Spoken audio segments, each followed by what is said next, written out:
In this video, we are going to install Ombar 3-channel dashcam.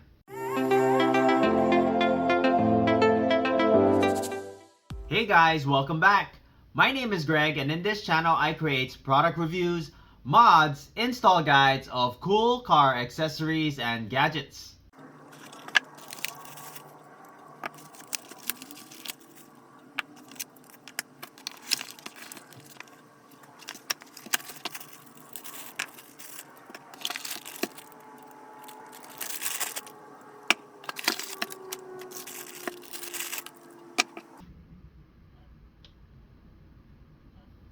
Three-channel dashcam monitors the front, the rear, and the inside simultaneously.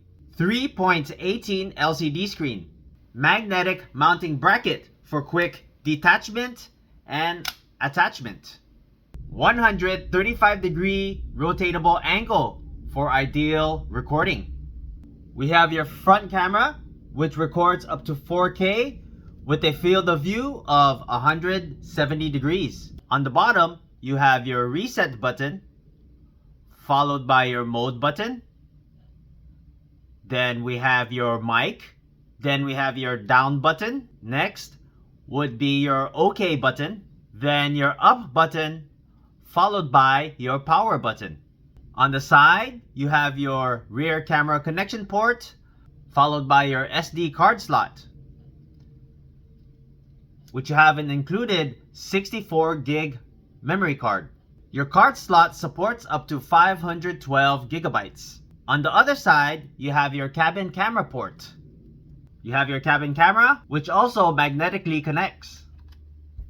The cabin camera records up to 1080p with a field of view of 150 degrees.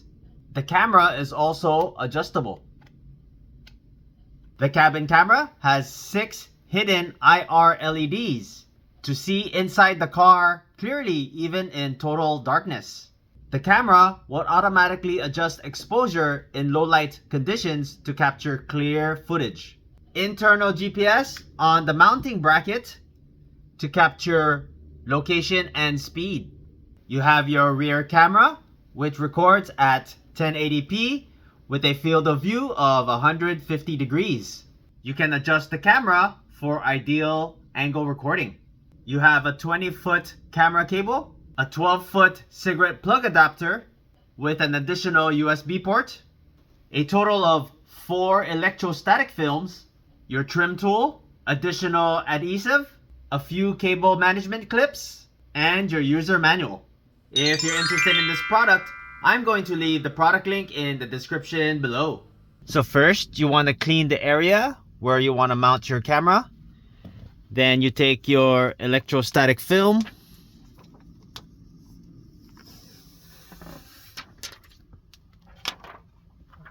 and we're going to go ahead and place it in that area. Next, you want to mount the camera. Make sure it's nice and straight. Make sure you have room for your wire connection.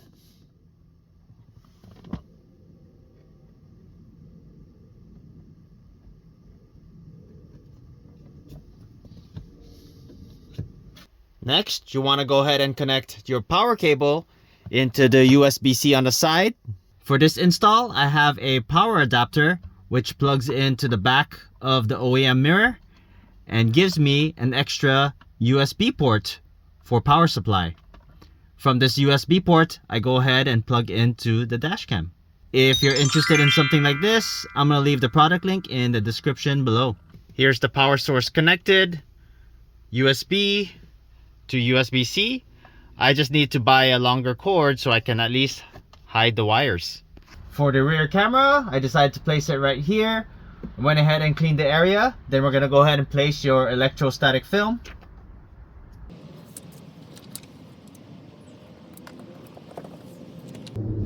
Next, you want to go ahead and place your camera. We're going to go ahead and peel off the adhesive.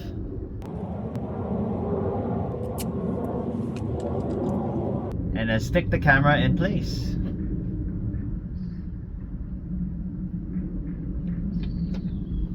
Then we're going to take your extension. We're going to go ahead and plug it on and then run it to the front of the vehicle. Ran the wires to the front. tucking everything in under the headliner, all the way across, all the way inside. You can see just a little bit right there, just tucking it in all the way under the rubber, all the way up front to the camera. Now let's go ahead and start up the vehicle.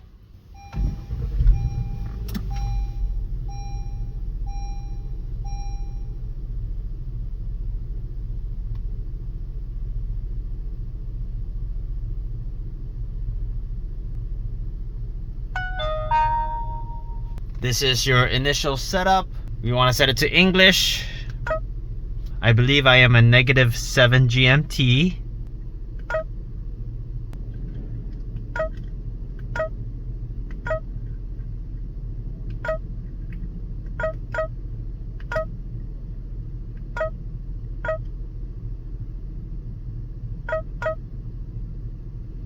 Next, I'll format the card, and there you have it. You have your front camera, your picture-in-picture of rear camera, and your cabin camera. To go into your menu, you want to stop recording first. As you can see, the red dot's blinking. That means it's recording. You want to hit OK to stop recording, and then hit menu. This will take you to your menu screen.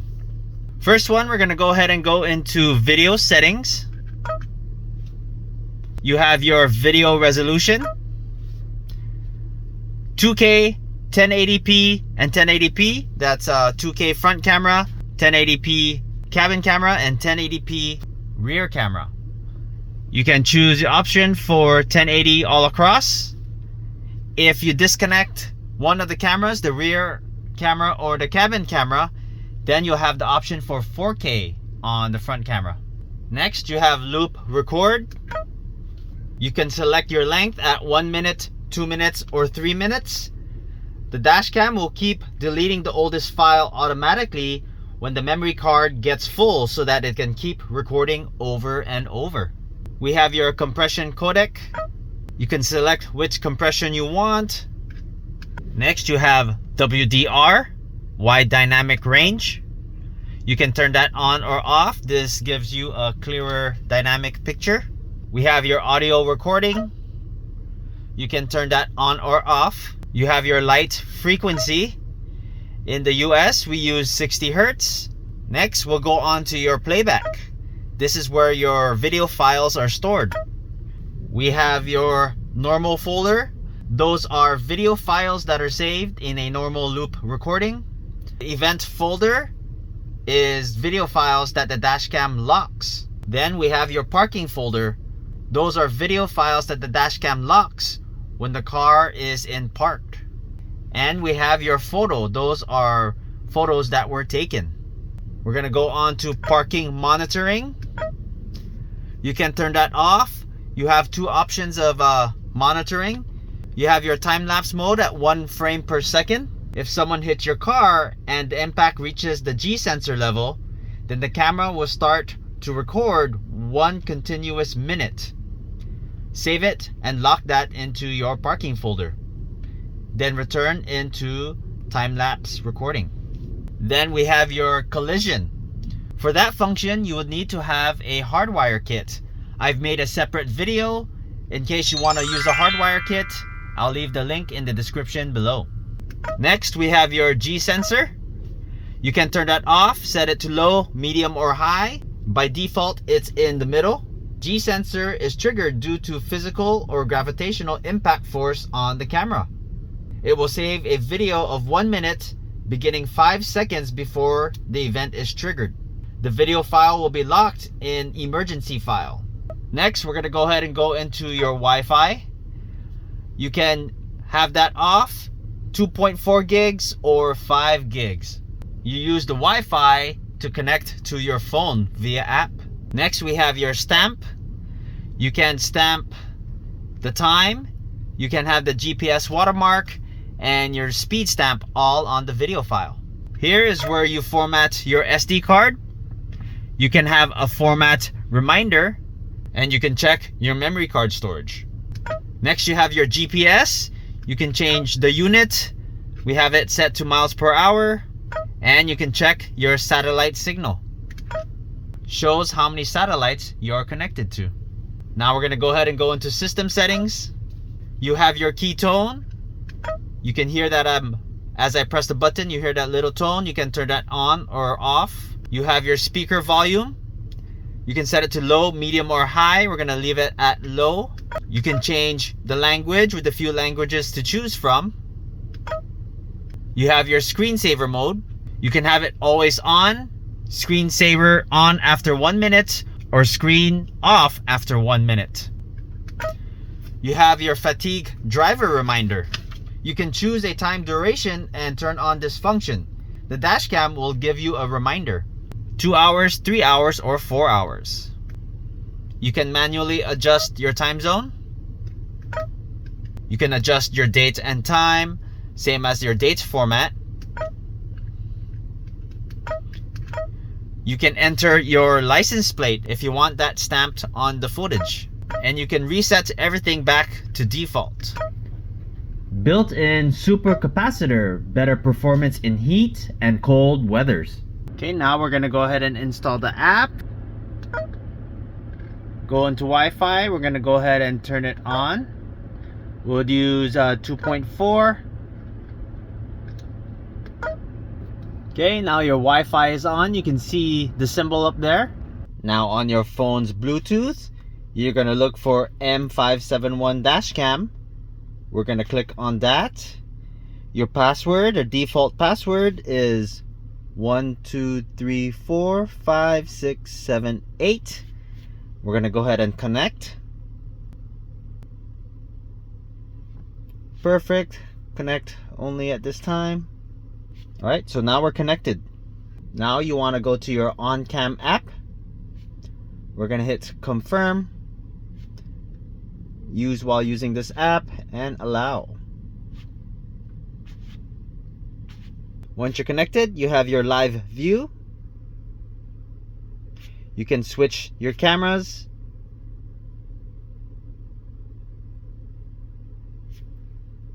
Here's your cabin camera. And your rear camera. Alright, we're gonna stop the recording. That way we can change your video resolution. You have that option. You can also turn on and off your audio recording. And here are your Dashcam albums. This is where you download your files. You have your photo. I haven't taken any photo.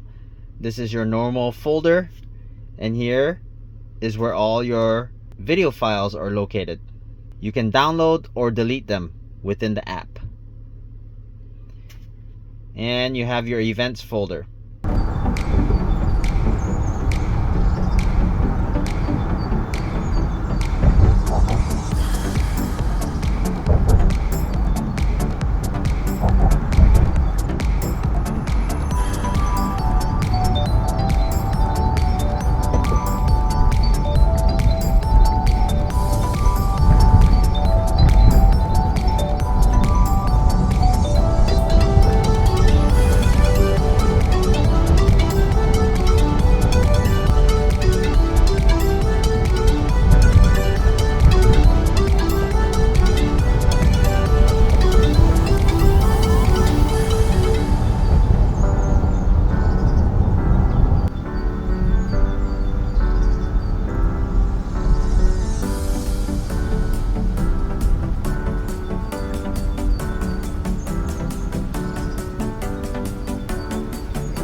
haven't done so already, please don't forget to subscribe to my channel, and I'll bring you more content just like this. Thanks for watching, and I'll see you in the next video.